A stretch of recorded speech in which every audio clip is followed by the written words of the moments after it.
Quero compartilhar hoje com você. Nós vamos ler o texto lá de Gênesis capítulo 37, versos 5 a 11. É um texto que a gente conhece, fala da história de José, mas eu não vou falar aqui de toda a história de José. Mas eu quero falar sobre um tema que eu chamei aqui, Vivendo os Sonhos de Deus. Será que Deus sonha?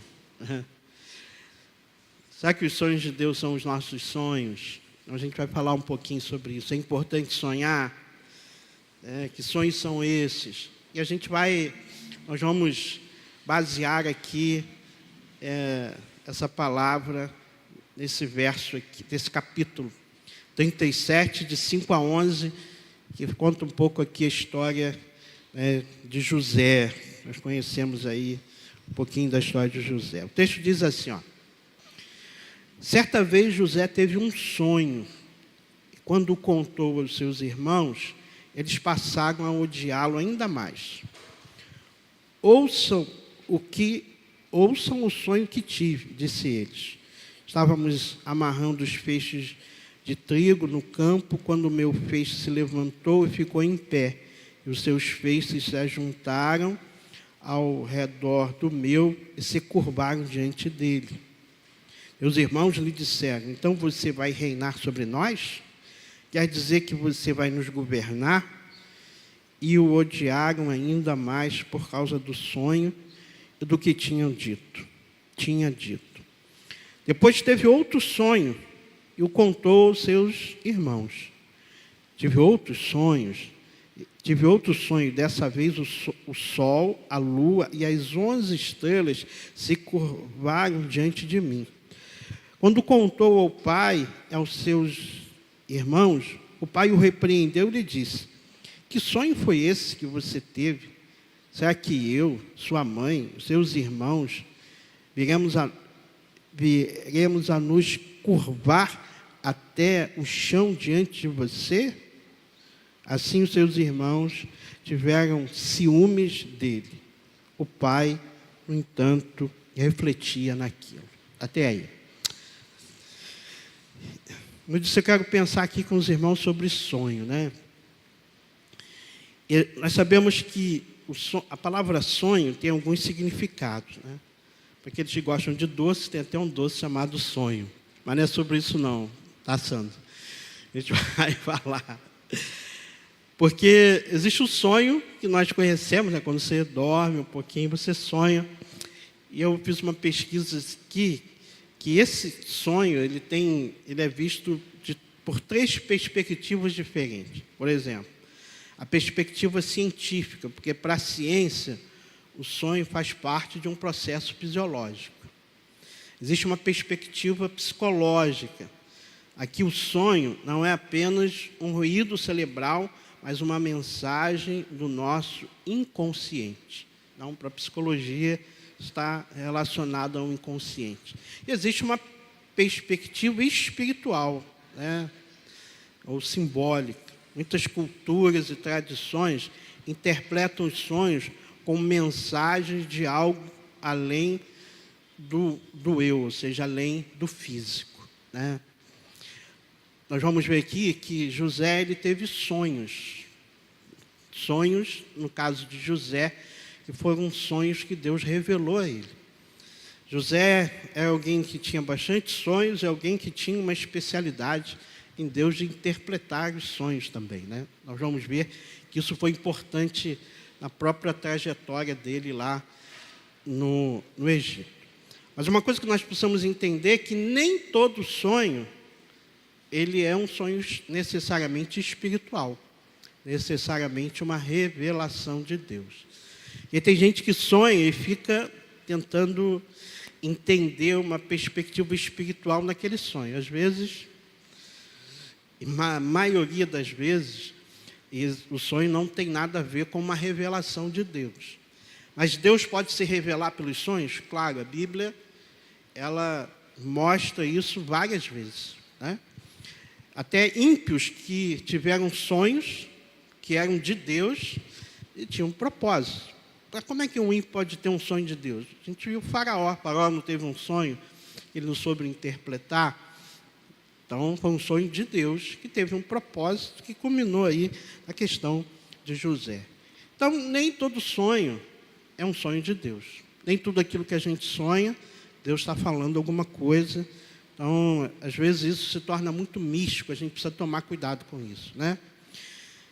E quando a gente fala do que é místico, do que é assim, né, do que é às vezes mundano, a gente vê, tem gente que sonha com uma coisa e isso, né? Sonhar com isso é isso, sonhar com aquilo é aquilo. Nós não temos isso, tá bom, irmãos?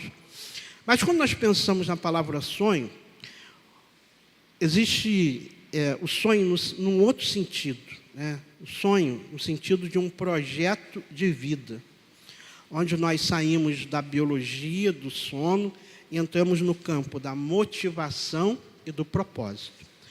Então, quando a gente fala aqui de sonhos, a gente não está falando necessariamente de algo que você dormiu e você sonhou. A gente está falando de um sonho como um propósito, como um projeto de vida, como algo que você estabelece para a sua vida, na sua caminhada. Então, nós podemos chamar aqui esses sonhos de planos, né, para a gente simplificar. E eu posso dizer para você que os sonhos, ou seja, que os planos, eles são importantes, até porque um sonho, um propósito e um plano é algo que traz propósito na vida, ou para a vida. Porque quem não sonha é alguém que não vive propósitos, não realiza, né? Porque se você não tem sonhos, se você não quer chegar a algum lugar, se você não tem uma meta. E uma coisa que a gente precisa entender é que para sonhar, planejar, para você ter uma meta na sua vida, para você ter um plano na sua vida, isso não está atrelado à sua idade. Alguém, eu já estou numa faixa de idade que eu não preciso mais sonhar com nada. Você está enganado. Se você está vivo, você tem sonhos, né? Tem sonhos. Então, nem que seja o seu sonho, seja lá, né, só cuidar dos netos. Então, esse é o seu sonho. Não é não, Sandro? Mas tem sonho maior do que esse, eu sei disso. Mas são projetos, não deixa de ser. Então, os sonhos são importantes. Então, repete comigo aqui. Os sonhos são importantes. Os sonhos são importantes. Nós precisamos sonhar. Porque os sonhos nos mantêm vivos. Os sonhos nos fazem crescer. Os sonhos nos trazem esperança. Quando alguém deixa de sonhar, você deixa de conquistar. Você deixa de viver. Você deixa de perseverar. Né? Você entra num estado de desistência, sem perspectiva de vida. Isso é ruim, porque quando nós acordamos, nós acordamos com um propósito. Até porque nós temos vida, essa vida tem um propósito. Então, se você está num trabalho, você tem um propósito ali. Você está dentro de uma família, você tem um propósito ali.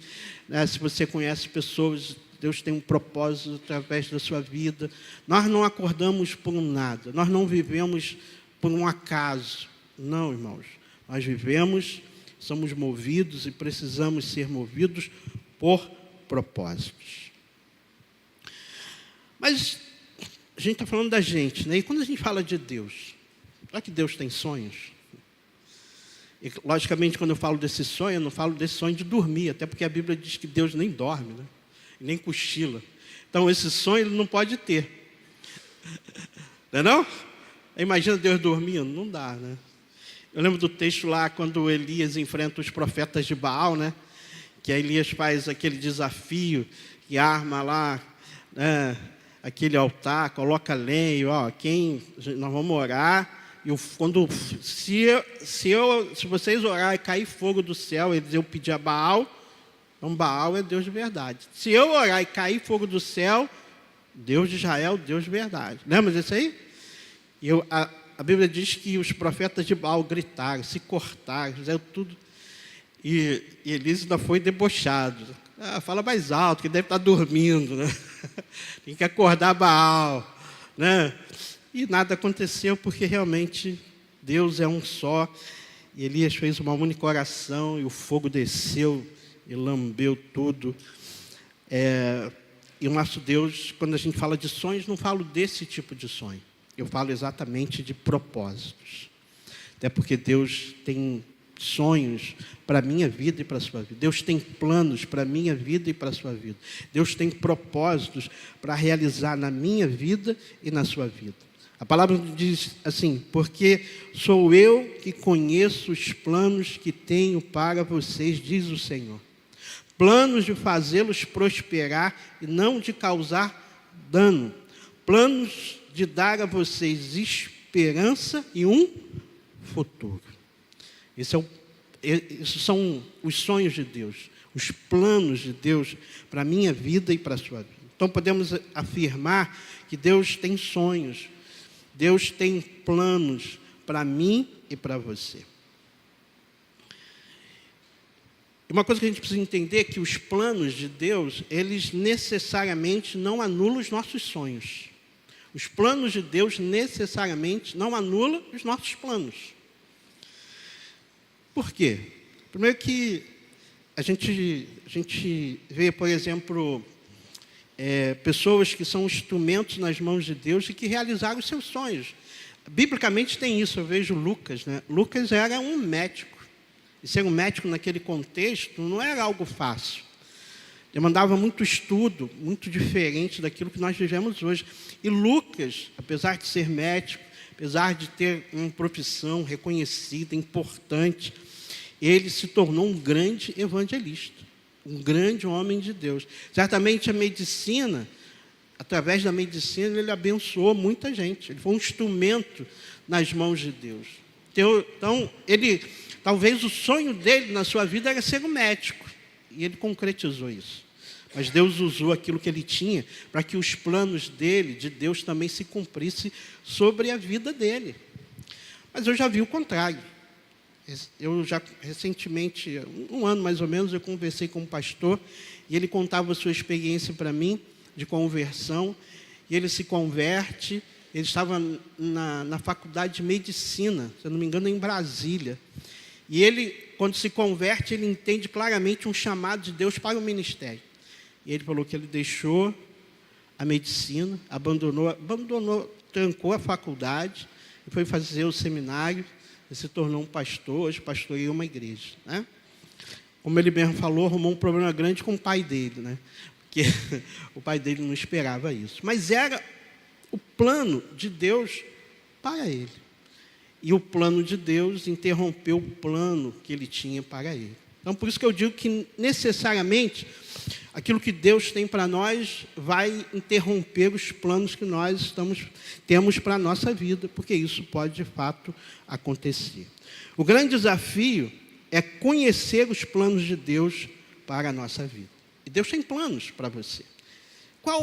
Se eu fosse perguntar a você, qual é o plano de Deus para você? Ou quais são os planos e os sonhos de Deus para a sua vida?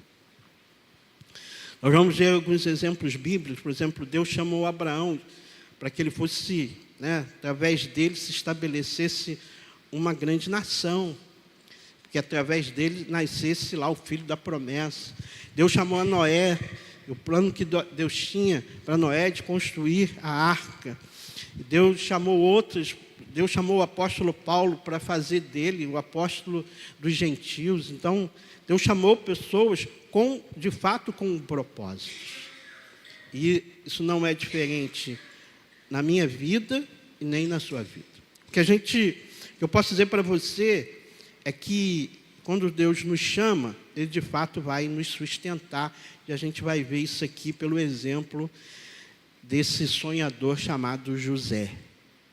Eu quero tirar aqui pelo menos 4 coisas que a gente pode aprender aqui com José, com o sonho de José e com o sonho que Deus tinha para a vida dele. Então, a primeira coisa é que os sonhos de José eram sonhos de Deus para a vida dele. O capítulo 37 conta a história do início da história de José, que vai se seguindo pelos outros capítulos de Gênesis. Mas José era um jovem de 17 anos aqui. Então, 17 anos, ele era um jovem. Quando a gente olha o texto aqui, parece que José era um pouco soberbo, né? Mas eu não vejo assim. Eu acho que José era ingênuo, não era soberbo. Ele era ingênuo. E a ingenuidade dele tinha um pouco da culpa dos próprios pais dele, né? Porque o verso de número 3, do capítulo 37, diz que o pai dele gostava mais de José do que dos outros irmãos. E o pai dele deixava isso claro. Isso que gerou um problema naquele contexto familiar, porque os irmãos de José tinham raiva de José, tinham ciúme dele. E isso gerou um ódio. E José, por ser alguém que não tinha, não tinha maturidade, ele, em vez de agir de uma forma, para se gerar um relacionamento entre eles, não. O texto diz que ele falava para o pai as coisas que os irmãos faziam, né? Mas qual o irmão que não faz isso? Eu só tinha eu e minha irmã, mas a gente tem uma diferença assim. Eu não me lembro a gente ter brigado, isso acontecido. Mas entre os irmãos acontece isso, né? Quando um apronta, o outro irmão vai lá e volta com o pai, conta para a mãe.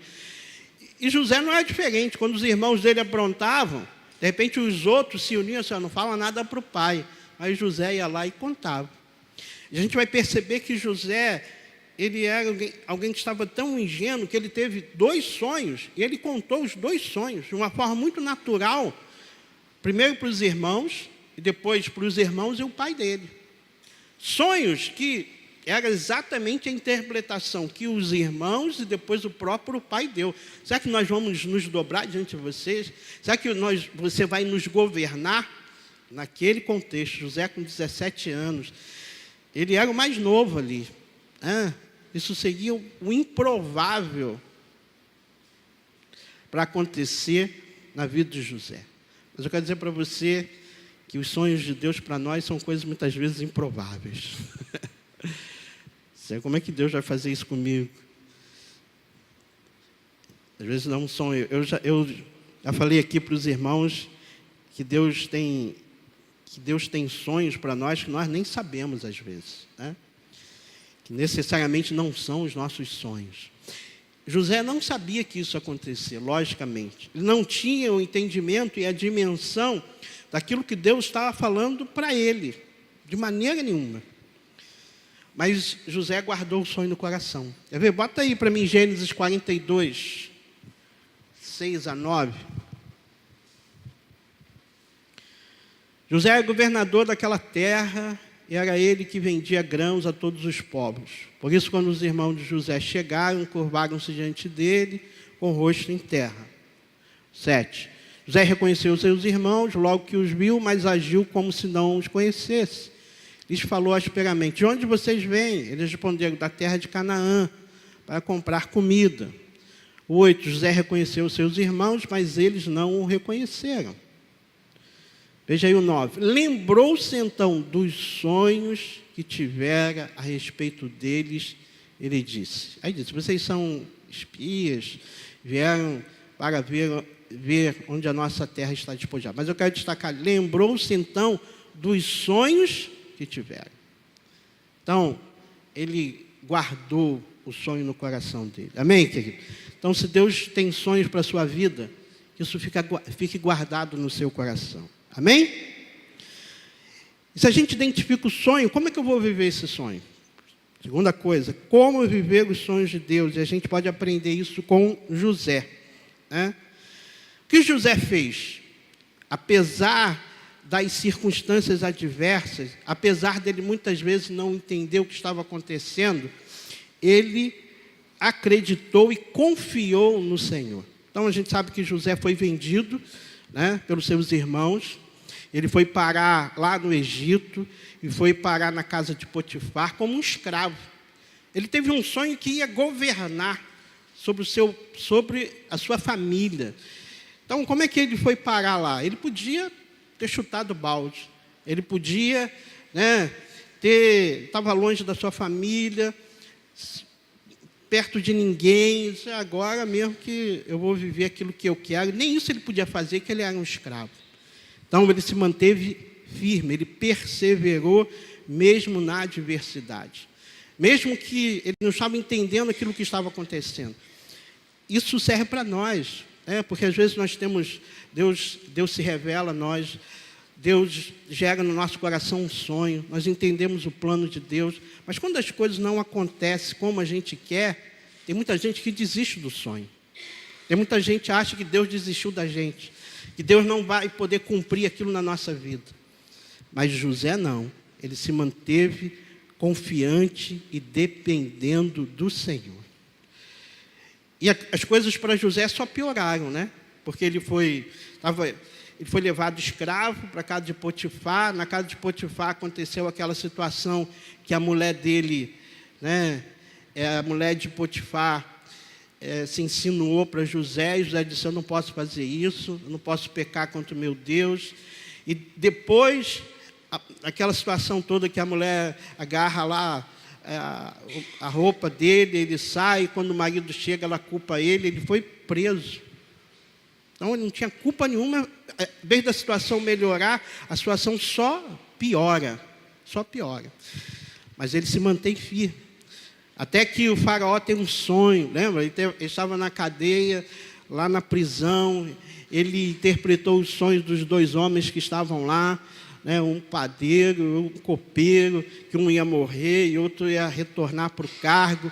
Ele disse: quando você chegar lá diante do rei, lembra de mim. Passaram 2 anos, o homem não lembrou, mas o faraó teve um sonho, aquele homem se lembrou de José, e chamou ele lá, e ele interpretou o sonho de faraó. Então, mas ele não desistiu o tempo todo, mesmo na casa de Potifar, mesmo na prisão, ele se tornou, nesses lugares que ele passou, bênção. A Bíblia diz que tudo que ele colocava a mão era abençoado.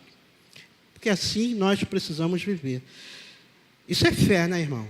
A fé é a certeza daquilo que você não está vendo, mas a plena convicção que vai se cumprir na sua vida. Isso é viver pela fé, e a Bíblia diz que o justo, ele vai viver pela fé. Aí nós aprendemos a terceira coisa, que Deus, ele nos lapida para vivermos os sonhos dele. Sabe quantos anos se passaram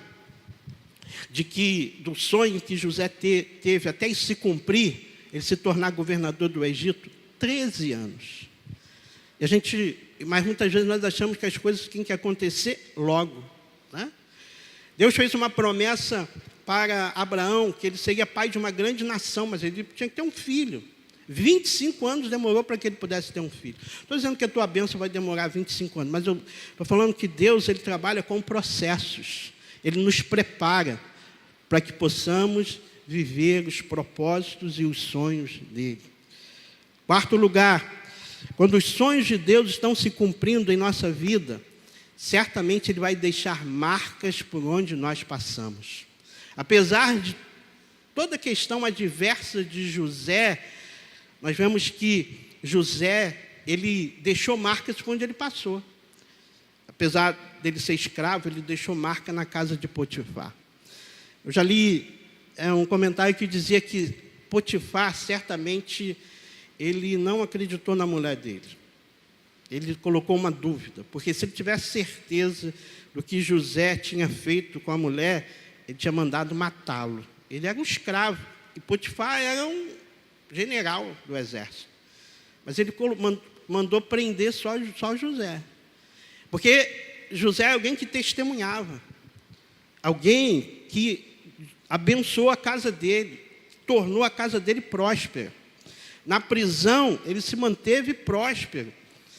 Porque o texto diz que o carcereiro deu para José a chave, da prisão para que ele tomasse conta. Então, quanto Deus está nos preparando, que nós precisamos ser instrumento nas mãos dele para abençoar o meio onde nós estamos.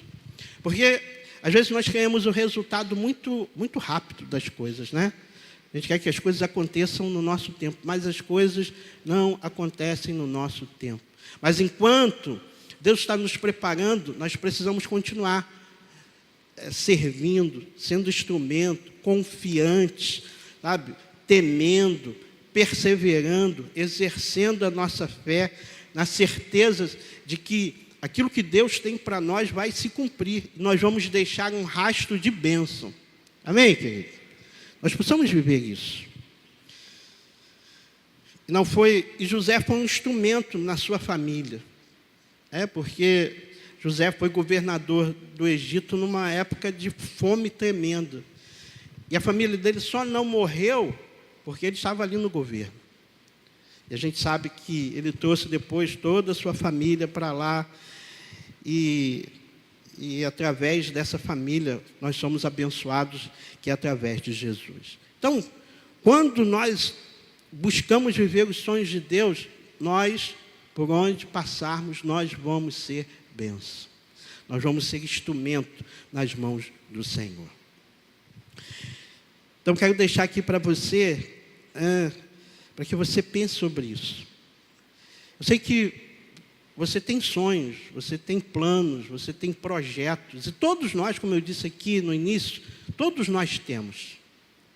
Mas você tem pensado, você tem perguntado a Deus, quais são os sonhos e os propósitos de Deus para a sua vida? Onde Deus quer te usar, como Ele quer te usar, o que Ele quer fazer através da sua vida, quem Ele quer alcançar através de você.